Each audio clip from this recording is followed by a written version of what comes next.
Bus పెట్టడం వల్ల మీ auto తోలే వాళ్ళకి కిరాయిలు ఉంటున్నాయా? కిరాయిలు ఎక్కడ ఉంటున్నాయండి? ఫ్రీ బస్సు పెడితే కిరాయిలు లేవు కదా. కిరాయిలు ఎక్కడ ఉంటున్నాయి? ఖాళీగా ఉంటున్నాం. అదిగో ఖాళీగా ఎట్టి కూర్చున్నాను బండి. ఖాళీయా? ఉమ్.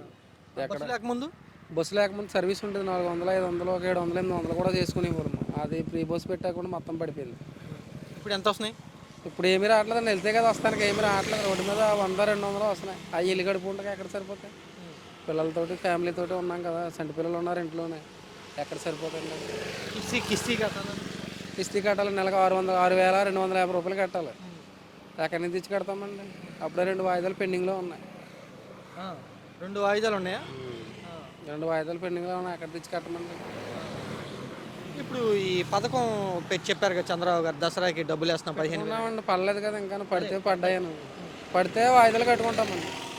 వాయిదాలు కట్టుకోవడమో లేకపోతే ఏమన్నా పెండింగ్లో ఏమన్నా వర్క్లు ఏమన్నా చేయించుకోవడమో చేస్తాం. పడితే పడ్డాయని కూడా. పడ్డా కానీ సంవత్సరం అంతా కూర్చొని తినలేం కదండి.